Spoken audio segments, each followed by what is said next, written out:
የሰውን ስጋ በጭቀው በመብላት የሰውን ደም ጠጥተው በመኖር የሰውን አጥንት ከስክሰው ተመግበው በመኖር የሚታወቁ ሌላ ምግብ ያለመዱ አናብስቶች አሉ። ካለበለዛ ግን ሰውነታቸው ሌላ ምግብ አልለመደም። አያች ሌላ ምግብ አልለመደም። ሁል ጊዜ አይናችንን በክርስቶስ ላይ ምናደርግ ከሆነ ወገኖቼ ፈተና፣ ስቃዩ፣ መከራው ዛሬ ይቀራል፣ እዚሁ ይቀራል። ወገኖቼ ነገ ድል ይሆናል። በእምነትና በትዕግስት በእምነትና በመጽናት እስከ መጨረሻ በመጽናት ተስፋውን የሚወርሱትን የወረሱትን እንድትከተሏቸው ብሎ ቅዱስ ጳውሎስ ይመክራል። ይሄ ምክር በዚህ ዘመን ላለነው ለእኔና ለእናንተም ጭምር ነው። የጸናውን አስቡ። የሐዋርያው የቅዱስ ጳውሎስ መልእክት ዕብራውያን ምዕራፍ 12 ቁጥር 3 ቃሉ የጻፈልን የተናገረው ቅዱስ ጳውሎስ ነው። ቃሉ የተናገረው ለዕብራውያን ክርስቲያኖች ነው ለጊዜው። ፍጻሜው ግን በክርስቶስ ክርስቲያን ለተባሉ ለሰው ልጆች ሁሉ ነው። ክርስቶስ የእረኞቹ አለቃ ኢየሱስ ክርስቶስ እስከሚገለጥበት እስከሚመጣበት ቀን ድረስ ላሉት በክርስቶስ ክርስቲያን ለተባሉ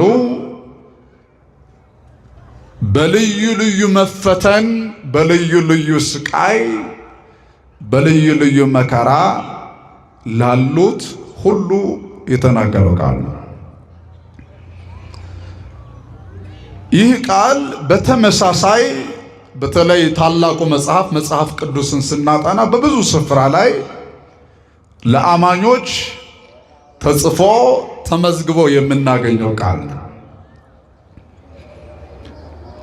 እነዚህ በልዩ ልዩ ምዕራፍና ቁጥሮች ላይ የተመዘገቡትን ከዚህ ቃል ጋር ተመሳሳይ የሆኑ ቃሎች ከማየታችን በፊት ቅዱስ ጳውሎስ የተናገረበትን ዋናውን ሐሳቡን ምክንያቱን መረዳት ስለሚያስፈልግ ከቁጥር 1 እስከ ቁጥር 4 ያለውን ላንብብላችሁ። እንግዲህ እነዚህን የሚያህሉ ምስክሮች እንደ ደመና በዙሪያችን ካሉልን እኛ ደግሞ ሸክምን ሁሉ ቶሎን የሚከብደንን ኃጢአት አስወግደን የእምነታችንንም ራስና ፈጻሚውን ኢየሱስን ተመልክተን በፊታችን ያለውን ሩጫ በትዕግስት እንሩጥ ብሎ ይመከራል ለዕብራውያን ክርስቲያኖች። እነዚህን የሚያህሉ ምስክሮች በቁጥር ቆጥረን የማንጨርሳቸውን ምስክሮች እንግለጥ ብንልም እንደ ደመና ብለን በዙሪያችን የከበቡንን ምስክሮች ካሉልን አለ። መቁጠር አንችልም፣ መዘርዘር አንችልም፣ ከዚህ እስከዚህ ናቸው ብለን መጥቀስ አንችልም። ምስክሮች ግን የብዛታቸው ብዛት እንደ ደመና የከበቡን ናቸው። እነሱ ካሉልን አለና ከኛ ምንድን ነው የሚጠበቀው? ሸክምን ሁሉ ቶሎም የሚከብደንን ኃጢአት ሸክምን ሁሉ ደግሞም ሲያበራራው የሚከብደንን ኃጢአት አስወግደን የእምነታችንንም ራስና ፈጻሚውን ኢየሱስን ተመልክተን እስኪ ቃሉን በሉ ማንን ተመልክተን? ኢየሱስን ተመልክተን ያውም የእምነታችን ራስና ፈጻሚው የእምነታችን መሰረቱም ጉልላቱም ራሱም ፈጻሚው እሱ ስለሆነ ማለት ነው።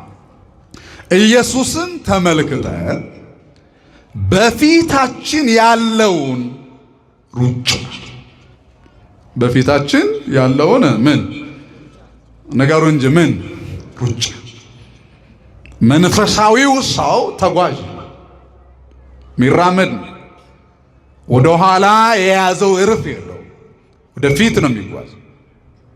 ተስፋ የተባረከ ተስፋ የሚተማመንበት ተስፋ ቅዱስ ጳውሎስም እንደተናገረው የኋላዬን ትቼ የፊቴን ለመያዝ እጄን ዘረጋለሁ እንዳለ መንፈሳዊ ሰው የሚያደርገው ሩጫ ተጓዥ ነው። ያ የተነገረው ተስፋ ለመውረስ የሚጓዝ ስለሆነ ቅዱስ ጳውሎስ በፊታችን ያለው ሩጫ በትዕግስት እንሩጥ። ምንሮጠው ሩጫ ምንጓዘው ጉዞ ትዕግስት ይፈልጋል፣ ጽናት ይፈልጋል። ያለ ጽናት የምንጓዘው ጉዞ አይደለም መንፈሳዊው ጉዞ። በመንፈሳዊ ሕይወት እየኖርን ያለነው በመንፈሳዊ ሕይወት እየተጓዝን እየተራመድን ያለነው ያ ጉዟችን ያ ሩጫችን ትዕግስት ይፈልጋል፣ ጽናት ይፈልጋል። ሩጫው ዝም ብሎ አልጋ በአልጋ አይደለም። ምንጓዘው ጉዞ መሰናክል የሌለ ጉዞ አይደለም። ምንጓዘው ጉዞ የተደላደለ ሜዳማ የሆነ አይደለም። ተራራ አለው፣ ኮረብታ አለው፣ የሚዋጋ እሾሃማ ነገር አለው፣ ብዙ ነገር አለው። ስለዚህ ትዕግስትና ጽናት ይፈልጋል። ለዚህም ቅዱስ ጳውሎስ በትዕግስት እንሩጥ፣ ትዕግስት ጽናት ይፈልጋል። እርሱም ነውርን ንቆ አብነት ሊያስቀምጥ እርሱም ነውርን ንቆ በፊቱ ስላለው ደስታ በመስቀል ታግሶ በእግዚአብሔር ዙፋን ቀኝ ተቀምጧል። ምንመለከተው ምንከተለው ዋነኛው አርአያችን ዋነኛው ምሳሌያችን ዋነኛው የእምነታችን ራስና ፈጻሚው ነውርን ንቆ በደልን ንቆ ኃጢአትን ንቆ ክፋትን ንቆ በፊቱ ስላለው ደስታ በመስቀል ታግሶ በእግዚአብሔር ዙፋን ቀኝ ተቀምጧል ካለ በኋላ በነፍሳችሁ ዝላችሁ እንዳትደክሙ። ሩጫው አድካሚ ነው። በመንፈሳዊ በክርስትና የምትሮጡት ሩጫ የምትጓዙት ጉዞ ብዙ ፈተና፣ ብዙ መከራ፣ ብዙ ስቃይ ያለበት ስለሆነ በነፍሳችሁ ዝላችሁ እንዳትደክሙ ከኃጢአተኞችም በደረሰባችሁ ምክንያት ባለመቃወም እንዳትዝሉ የጸናውን አስቡ። የጸናውን አስቡ። በትዕግስት መሮጥ እንድትችሉ በነፍሳችሁ ዝላችሁም እንዳትደክሙ ሩጫውን የምታቋርጡ እንዳትሆኑ የጸናውን ምን በሉ አስቡ። ምክንያቱም የምትሮጡት ሩጫ የምትጓዙት ጉዞ መደምደሚያው ክብር ያለበት ነው፣ ሕይወት ያለበት ነው፣ ሞገስ ያለበት ነው፣ የዘላለም ሕይወት የምትወርሱበት ነው፣ ደስታን የምትጎናጸፉበት ነው፣ የምስቁበት ሐዘናችሁም ወደ ደስታ የሚለወጥበት ነው። ስለዚህ የጸናውን አስቡ፣ በትዕግስት ሩጡ የሚል ፍቅር ይመክራል። በነገራችን ላይ በቅዱሳት መጻሕፍት ላይ አማኞች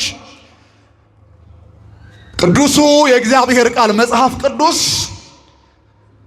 ከሚመከረን ብዙ ምክሮች መካከል አንዱ ስለ ጽናት ነው። ክርስትና ጽናት ይፈልጋል። ክርስትና ትዕግስት ይፈልጋል።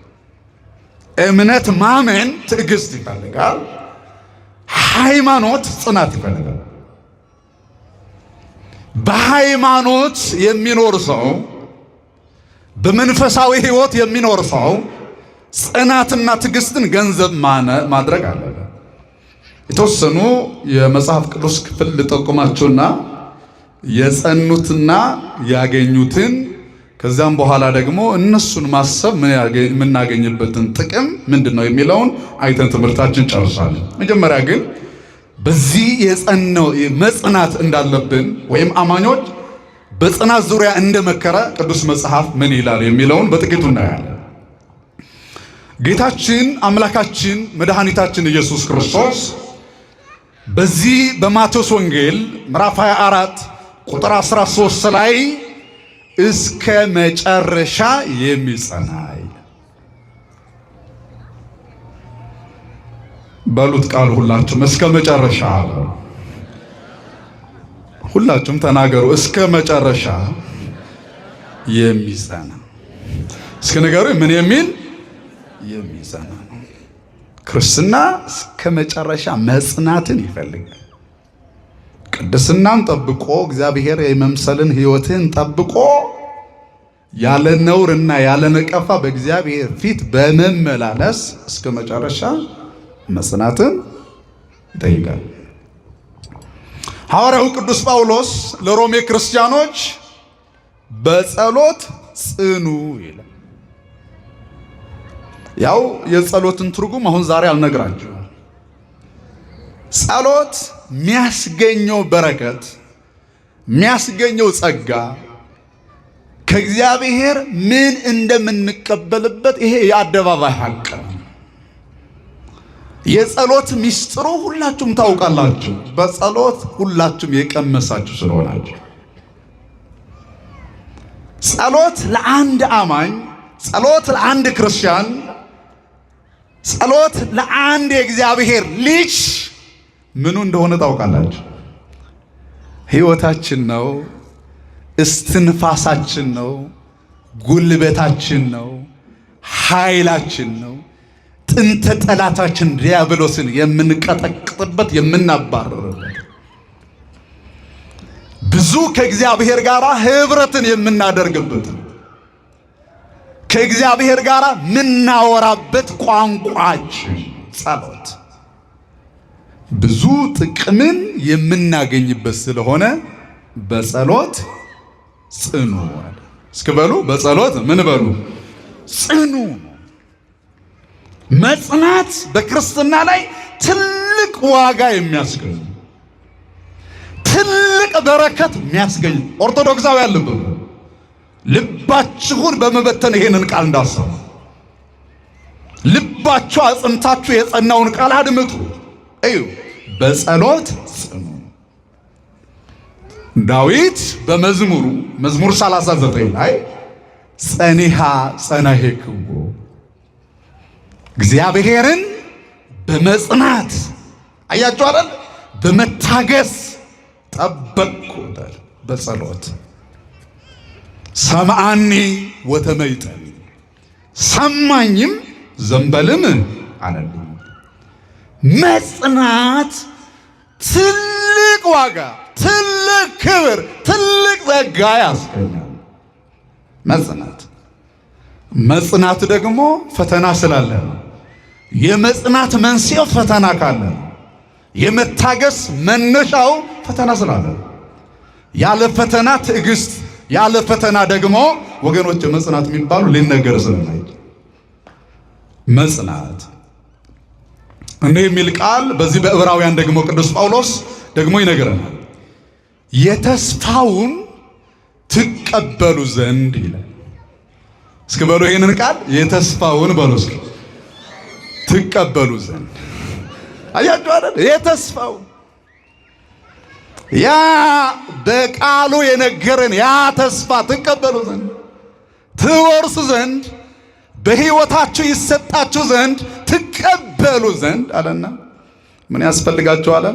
ትዕግስት ያስፈልጋችኋል፣ ጽናት ያስፈልጋችኋል፣ ትዕግስት ያስፈልጋችኋል፣ ጽናት ያስፈልጋችኋል፣ መጽናት መጠበቅ ያስፈልጋችኋል፣ ጠንካራዎች ብርቶች መሆን ያስፈልጋችኋል። ያ የተስፋው የሚሰጠው ለብርቶቹ ነው፣ ለጸኑት። አያችሁ አይደል? ስለ ጽናት የእግዚአብሔር ቃል ምን ያክል እንደሚመክረን ጽናት፣ ትዕግስት።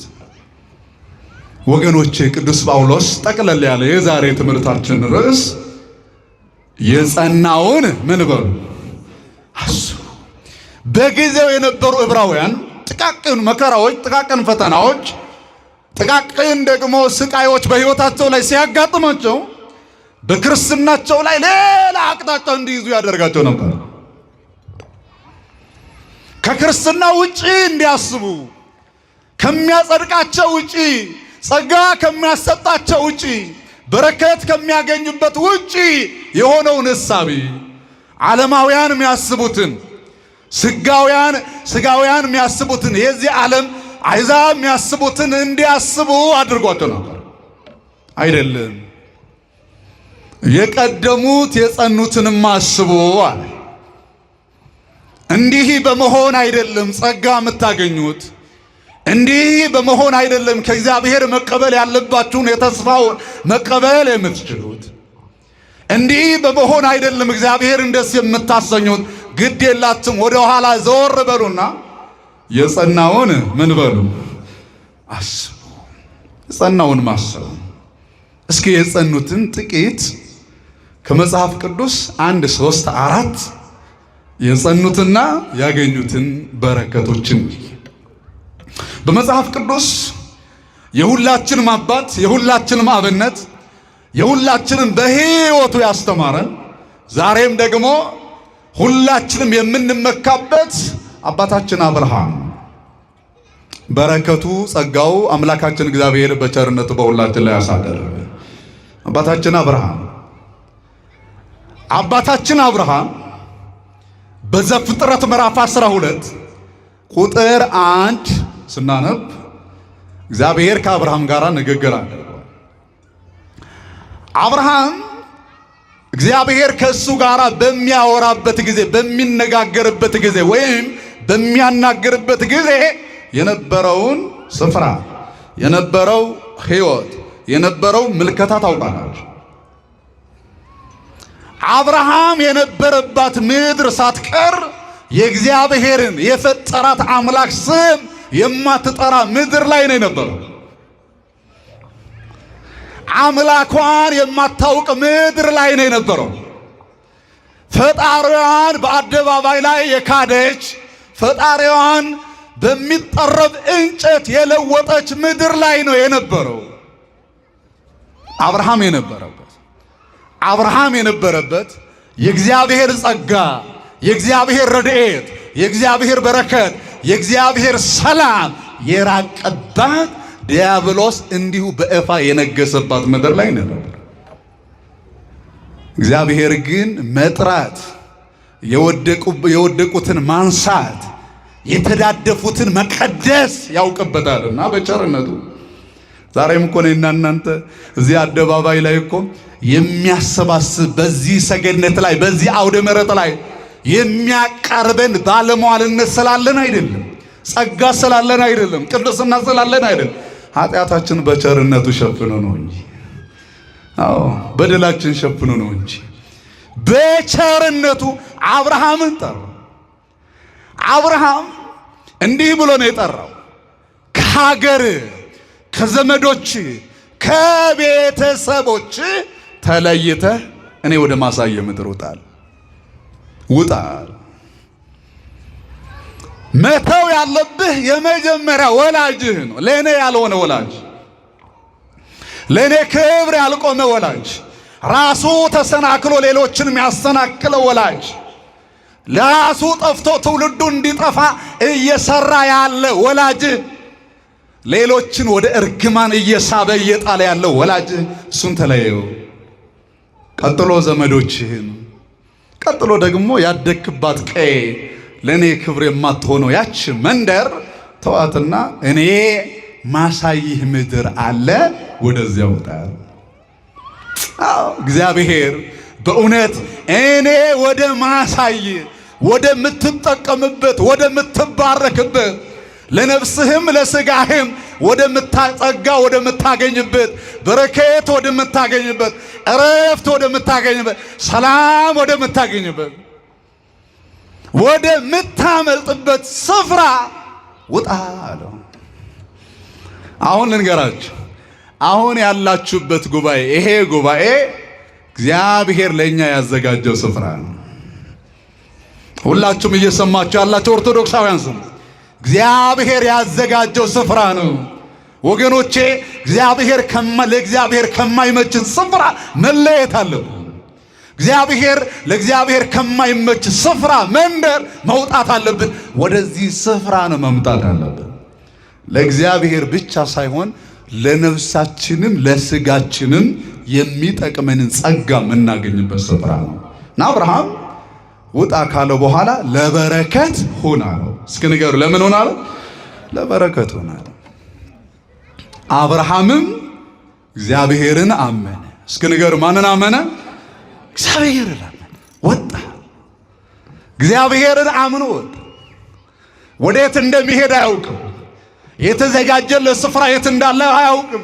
እግዚአብሔር ለቃሉ ታማኝ እንደሆነ በማመን ወጣ። አብርሃም እግዚአብሔርን አምኖ ከወጣበት ጊዜ ጀምሮ ብዙ ፈተናዎች፣ ብዙ መከራዎች፣ ብዙ ስቃዮችን በሕይወቱ ላይ አልፈዋል። አብርሃም ግን እግዚአብሔርን በማመኔ ምክንያት ፈተና በዝቶብኛል፣ ስቃይ በዝቶብኛል፣ መከራው ተፈራርቆብኛል ብሎ ወደ ኋላ አልተመለሰም። አብርሃም እግዚአብሔርን በማመን እስከ መጨረሻው ጸና።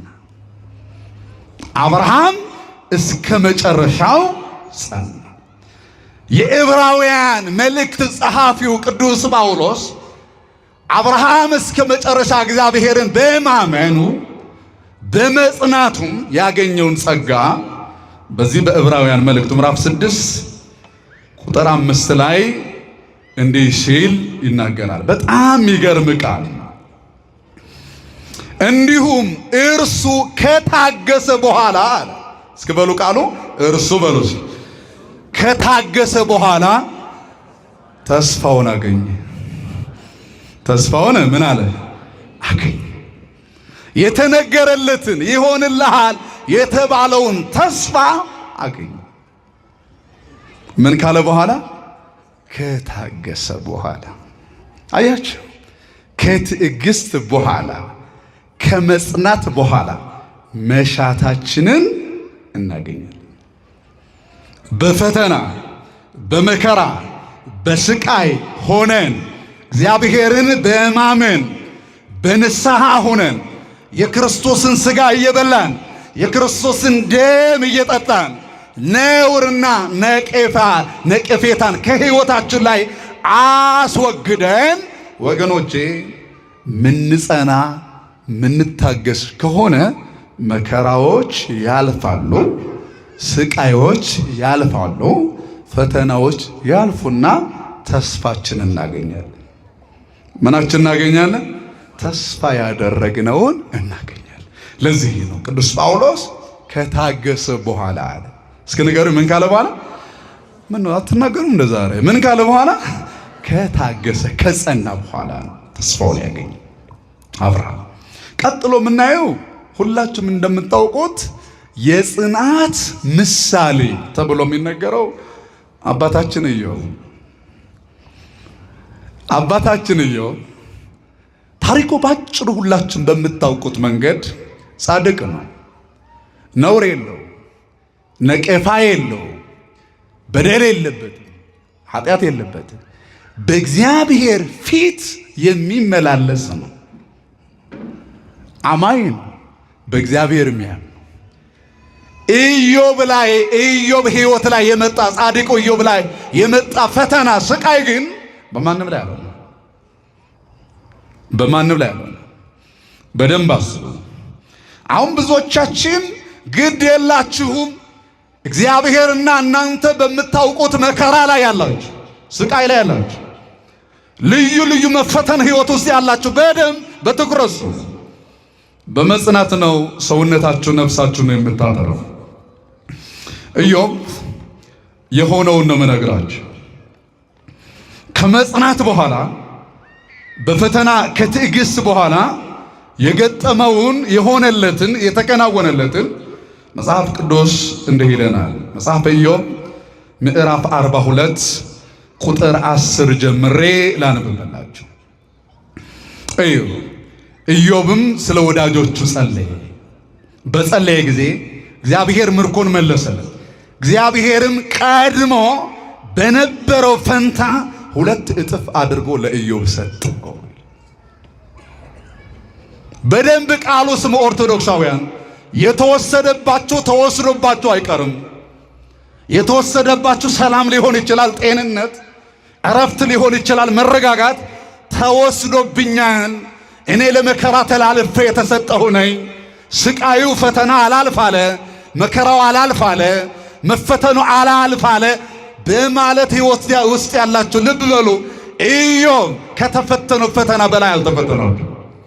ኢዮብ ላይ ከደረሰው ጻድቁ ኢዮብ ላይ ከደረሰበት ስቃይ በላይ አልደረሰብንም። ከዚያን በኋላ ኢዮብ ግን እግዚአብሔርም በትዕግስት ጠበቀው። በትዕግስቱ እምነቱን አልከዳም። በትዕግስቱ በኃጢአት ላይ አልወደቀም። ትዕግስትን በመተው ጽናቱን በመተው አልዛለም። እግዚአብሔርን ነፍሱን በጥርሱ ነክሶ እግዚአብሔርን በመጽናት ጠበቀው። እግዚአብሔርን ሲጠብቀው ደግሞ ምን አደረገ? ከትዕግስት በኋላ ከታገሰ በኋላ ቀድሞ በነበረው ፈንታ እጥፍ አድርጎ ለኢዮብ እግዚአብሔር ሰጠው። ኧረ አመስግኑት ይህንን ጌታ። ክብር ምስጋና ይሁን።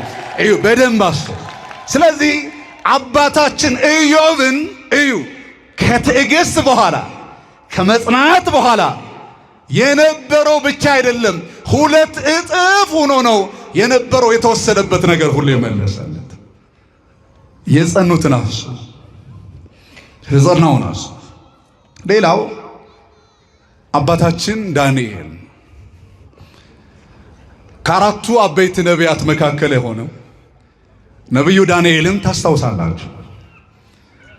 በብላቴንነት ዕድሜው ገና ጨቅላ ሕፃን እያለ ምርኮ በሆነ ጊዜ ወደ ባቢሎን የወረደ እግዚአብሔር ሞገሱ ኖት በማያውቀው በማያምኑ ሰዎች መካከል ወደ ቤተ መንግሥት ገብቶ የማደግ ዕድል የተሰጠና ያገኘ ሰው ነቢዩ ዳንኤል ከፍ ብሎ ካደገ በኋላ በንጉሱ በዳሪዮስ ዘመነ መንግሥት የገጠመው ፈተና ታውቃላችሁ። እሱ አንድ በሕይወቱ ያስለመደው ትልቅ ጸጋ አለው፣ ትልቅ ነገር አለ። እሱም የጸሎት ሕይወት ነው። እስኪ ንገሩ፣ የምን ሕይወት? በማርያም ተናገሩ። የምን ሕይወት ነው? የጸሎት ሕይወት ነው። ዳንኤል ያለ ጸሎት አያድርም። ዳንኤል ያለ ጸሎት አይውልም። ዳንኤል ሲተኛ የአምላኩን ስም ጠርቶ ነው፣ ሲነሳም የአምላኩን ስም ጠርቶ ነው። ዳንኤል ቁርሱ ሳይበላ ምሳ ሳይበላ ራስ ሳይበላ ሊውል ይችላል። ሳይጸልይ ግን መዋል አይችልም። በዚህ ቅናት ያደረባቸው የገዛ ጓደኞቹ ግን ለወር ያክል ማንም ሰው የአምላክ ስም እንዳይጠራ ብለው ሕግ አረገው። ይሄንን ሕግ ተላልፎ የተገኘ ሰው ደግሞ ምን እንዲደረግ? አንድ የሰውን ስጋ በጭቀው በመብላት የሰውን ደም ጠጥተው በመኖር የሰውን አጥንት ከስክሰው ተመግበው በመኖር የሚታወቁ ሌላ ምግብ ያለመዱ አናብስቶች አሉ። ያ ጉድጓድ ይታወቃል። የተፈረደበት ሰው ሁሉ ወደዚያ ይጣላል። እነዚህ ሰዎች ፍርደኛ፣ እነዚህ አናብስቶች ፍርደኛ ነው የሚጠብቁት። የሰውን ስጋ መብላት ነው፣ የሰውን ደም መጠጣት ነው፣ የሰውን አጥንት ከስክሶ መብላት ነው። ካለበለዛ ግን ሰውነታቸው ሌላ ምግብ አለመደው። አያችሁ፣ ሌላ ምግብ አለመደው። ሰውን መብላት ነው። ሰው ነው። በዚህን ጊዜ ይህንን ሕግ ሲያረቁ ሕጉን ተላልፎ የአምላክ ስም እየጠራ የተገኘ ወደዚህ ይጣላል። ሕጉም እንደ ሜዶንና እንደ ፋርስ ይሁን፣ የጸና ይሁን፣ የማይሻር ይሁን አሉና በንጉሡ ፊት አቆሙ። ንጉሡም ደግሞ አተመው። ዳንኤል ወዲያውኑ ወደ ቤቱ ገባ። የቤቱን መስኮቶች ወደ ምስራቅ ከፈተና ከእግዚአብሔር ጋር መነጋገር ጀመረ። መጸለይ ጀመረ። ማውራት ጀመረ። ቋንቋው የሆነው ጸሎት፣ ሕይወቱ የሆነውን ጸሎት ከእግዚአብሔር ጋር ሳያወራ ቀኑን መጀመር አይፈልግም። ከእግዚአብሔር ጋር ሳያወራ ሌሊቱን ማደር አይፈልግም። ዳንኤል ወገኖቼ፣ ቅድሚያ ከነገሮቻችሁ ሁሉ አስቀድማችሁ ከእግዚአብሔር ጋር አውሩ። ከእግዚአብሔር ጋር ተነጋገሩ። ከእግዚአብሔር ጋር ወደ ትዳር ከመግባታችሁ በፊት፣ ወደ ንግዱ ወደ ሥራ ቦታችሁ ከመውጣታችሁ በፊት ብዙ መሰናከል አለ፣ ብዙ ወጥመድ አለ፣ ብዙ ፈተና አለ። እግዚአብሔር ይቅደም። እስኪ ንገሩ፣ ማን ይቅደም? ተናገሩ እንጂ ማን ይቅደም? እግዚአብሔር ይቅደም። ነቢዩ ሙሴ ያለውን አታውቁም? አታስታውሱም? ካልወጣ አታውጣኝ። እግዚአብሔር ካልወጣ መውጣት የለባችሁ። እና ዳንኤል ልክ ሲጸልይ ያገኙትና ወደ አንበሶቹ ጉድጓድ ልትጣል ነው፣ ሊፈረድብህ ነው፣ ታሪኩ ረዥም ስለሆነ። እሱ ግን እንደ ትላንትናው እግዚአብሔርን አምኖ እነዚያ የቀደሙ ጓደኞቹ በእሳት ፊት ካንተም እጅ ከእሳቱም አምላካችን ሊያድነን ይችላል እንዳሉት በእሳቱ ፊት በሚንበለበለው እሳት ፊት 49 ክንድ ያክል ከፍ ብሎ እየተቀጣጠለ ባለው እሳት ፊት በናቡከደነጾር በቁጣ በተሞላው ናቡከደነጾር ፊት ቆመው አምላካችን ከእሳቱም ካንተም እጅ ያድነናል እንዳሉት ትታሰራለህ፣ ወደ አንበሶቹ ጉድጓድ ልትጣል ነው፣ አጥንት ሊከሰከስ ነው፣ ደምህ ሊጠጣ ነው፣ ስጋህ ሊቦጭቁት ነው ሲሉት በፍጹም አልፈራም፣ አልደነገጥም። ይበልጥኑ ከትላንትናው ይልቅ በእግዚአብሔር ያለውን እምነት አጸና። ከአናብስቱ ይልቅ ከጉድጓዱ ይልቅ ሚታየው የነበረው የእግዚአብሔርን ትርግና ነው፣ የእግዚአብሔርን ኃይል ነው፣ የእግዚአብሔርን ስልጣን ነው፣ የእግዚአብሔርን ኤልሻዳይ ነው። ወገኖች፣ መከራ ሲመጣ፣ ፈተና ሲመጣባችሁ፣ ስቃይ ሲደራረበባችሁ ከስቃይ በላይ ከፈተናው በላይ ከደረሰባችሁ ፈተና፣ ከደረሰባችሁ መከራ፣ ከደረሰባችሁ ልዩ ልዩ መፈተን የእግዚአብሔር ክንድ እንደሚበልጥ፣ የእግዚአብሔር ኃይል እንደሚበልጥ እንዳትረሱ ለአፍታ። እያችሁ ዳንኤል ጸና፣ ወደ አንበሶቹ ጉድጓድም ተጣለ። ከ3 ቀን በኋላ ንጉሡ ዳርዮስ መጥቶ ዳንኤል ያመለከው አምላክ አዳነህን? በተገጠመ ድንጋይ በተገጠመ ጉድጓድ ላይ ሆኖ እኮ ዳንኤል በአንበሶች መካከል ላይ ሆኖ ድምፅ አሰማ። ንጉሥ ሆይ በአንተና በእግዚአብሔር ፊት ቅንነት ተገኝቶብኛል አለው። አያችሁ፣ ቅንነት ተገኝቶብኛል፣ ደግነት ተገኝቶብኛል፣ ርኅራሄ ተገኝቶብኛል፣ በደል ነውር አልተገኘብኝምና አምላኬ መልአኩን ልኮ የአንበሶቹን አፍ ዘጋ፣ እነሱም አልጎዱኝም። አያችሁ፣ ከጸናችሁ የምንጸና ከሆነ አሁን የሚያስለቅሱን ፈተናዎች ሁሉ ያልፋሉ። አሁን የሚያስነብኑ ፈተናዎች ሁሉ ያልፋሉ።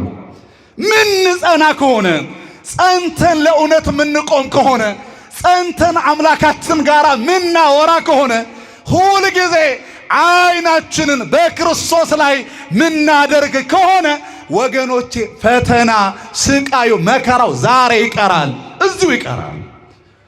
ወገኖቼ፣ ነገ ድል ይሆን። ኢያሱ እንደተናገረ እግዚአብሔር ነገ በመካከላችሁ ድንቅ ነገር ያደርጋል። አያችሁ፣ ዳንኤል በመጽናቱ መከራ ሊያሸንፉ አልቻሉም። ስቃይ ሊያሸንፉ አልቻሉም። አናብስቱ ሊያሸንፉት አልቻሉም። እነዛ ሰው የሚበሉ ሊያሸንፉት አልቻሉም። መጨረሻ ድሉ ለዳንኤል ነው የሆነው። በመጽናት ማለት ነው።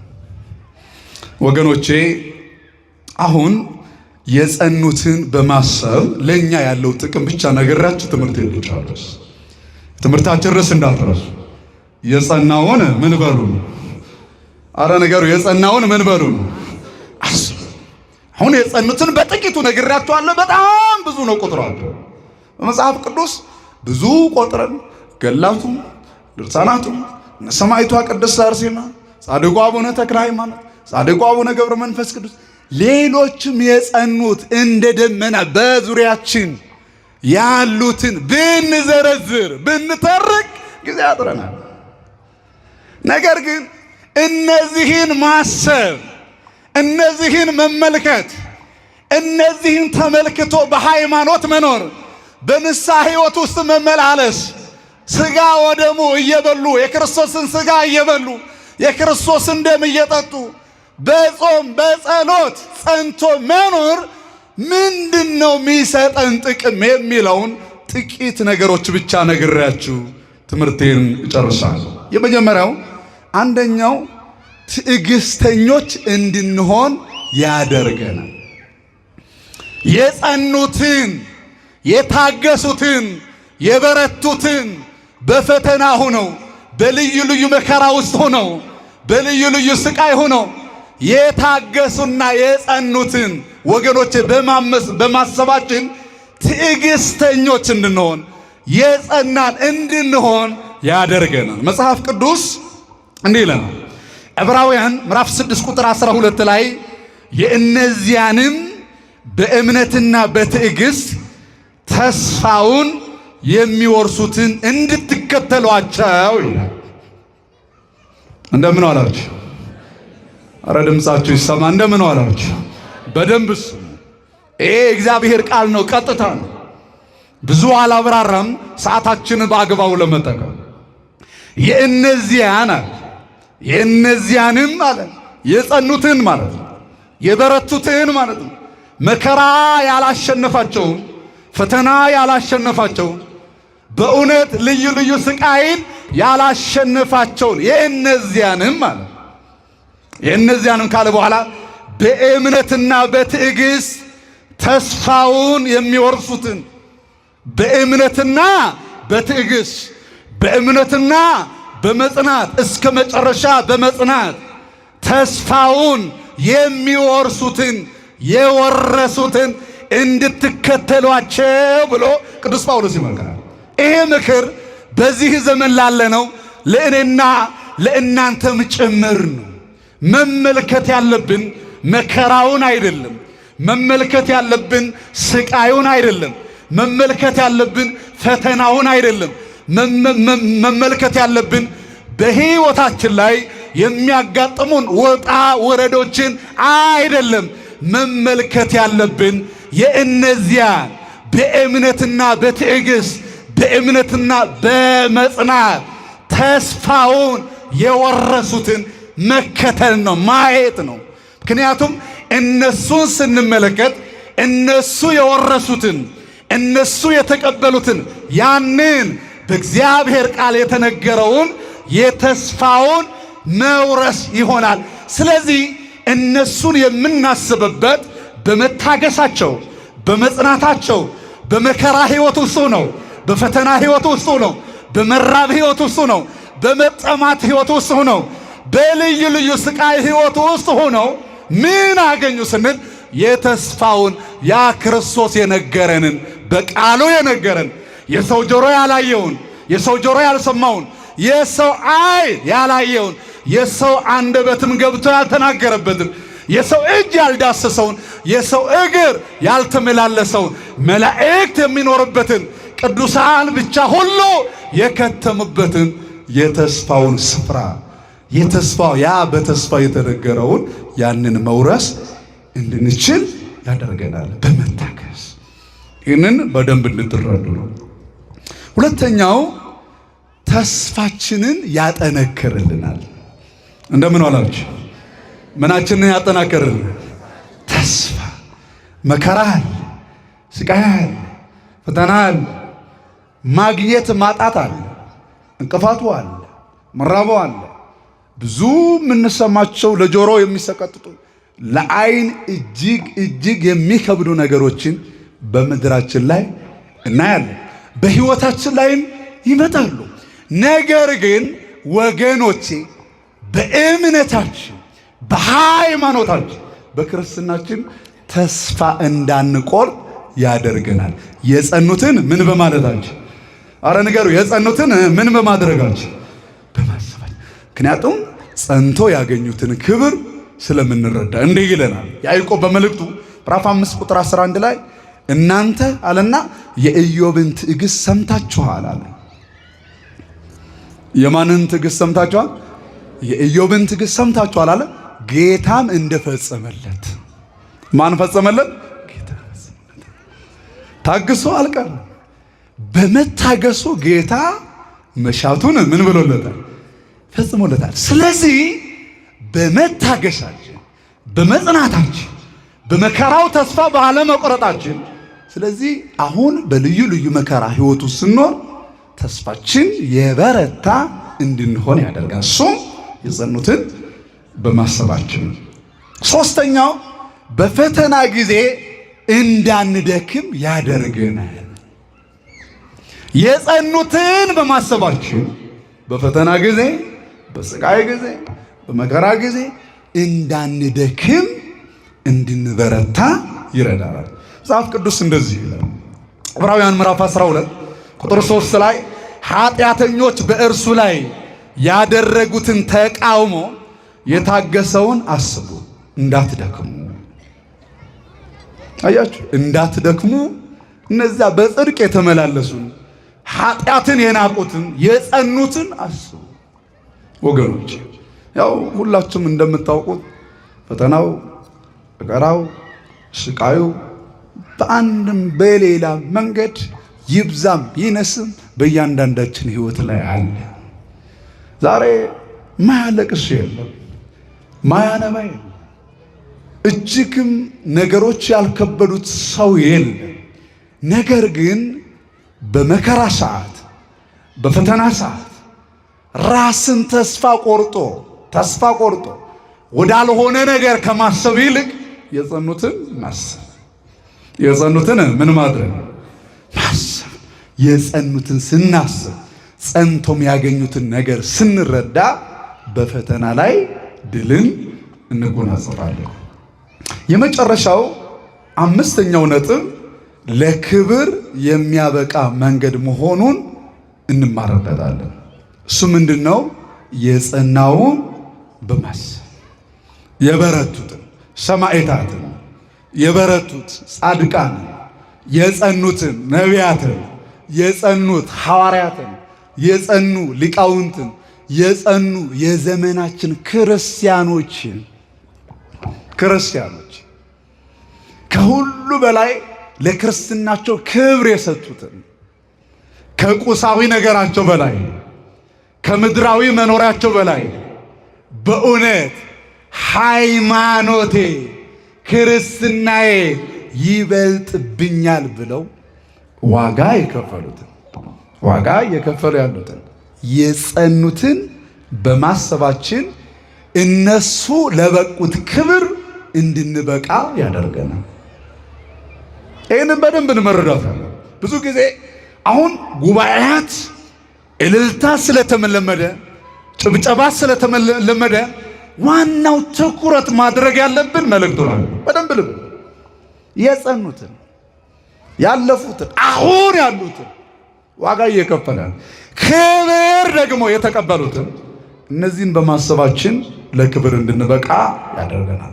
ራዕየ ዮሐንስ ምዕራፍ 2 ቁጥር 10 ላይ ስናነብ እስከ ሞት ድረስ ታማኝ ሁን የሕይወትን አክሊል እሰጥሃለሁ። ክርስቲያኖች እስከ ይህንን ቃል በሉ። እስከ ሞት ድረስ በሉ። እስኪ በሉ እስከ ሞት ድረስ የታመንክ ሁን የሕይወትንም አክሊል በሉ የሕይወትንም አክሊል እሰጥሃለሁ። እስከ ሞት ድረስ መጽናትን ይፈልጋል። የጸኑት እስከ ሞት ነዋ። ሰማዕቱ ቅዱስ ጊዮርጊስን፣ ሰማዕቷ ቅድስት አርሴማን፣ ሰማዕቱ ቅዱስ መርቆሬዎስን ስናስብ የጸኑት እስከምን ነው? ንገሩ እንጂ የጸኑት እስከምን ነው? እስከ ሞት። ስለዚህ መከራው አንቆ እንዳያስቀረው ክርስቲያኖች፣ ፈተናው ክርስትናችንን አንቆ እንዳያስቀረው ማድረግ ያለብን ምንድን ነው? የጸኑትን ምን ማለት ነው? አምላካችን እግዚአብሔር የጸኑትን አስበን በዘመናችን ከሚያጋጥመን ፈተና፣ ከሚያጋጥመን መከራ፣ በሚያጋጥመን ስቃይ፣ በሚያጋጥመን ልዩ ልዩ መፈተኖች ጸንተን እነሱ ያገኙትን ጸጋ፣ እነሱ ያገኙትን ክብር፣ እነሱ ያገኙትን የሕይወት አክሊል በእውነት እንድናገኝ በቸርነቱ አምላካችን እግዚአብሔር ይርዳል። አሜን በሉ። እግዚአብሔር ይርዳል። እግዚአብሔር ይርዳል። ለነሱም አምላካችን እግዚአብሔር በእውነት እስከ መጨረሻ ድረስ በመጽናት የሕይወትን አክሊል እንዲቀዳጁ የኛም የቤተ ክርስቲያንም ጸሎት ኃይልና ሞገስ ይሁናቸው። በልዩ ልዩ ፈተና፣ በልዩ ልዩ መከራ፣ በልዩ ልዩ ስቃይ ውስጥ ያላችሁ ኦርቶዶክሳውያን ከፈተና በኋላ፣ ከስቃይ በኋላ፣ ከመከራ በኋላ እግዚአብሔር በእውነት ከታገሳችሁ በኋላ ተስፋችሁ ይፈጽምላችኋልና የጸኑትን በማሰብ እንድንጸና አምላካችን እግዚአብሔር በቸርነቱ ይርዳን። ስላስተማረን ስለመከረን ስሙ የተመሰገነ ይሁን። ወስብሐት ለእግዚአብሔር።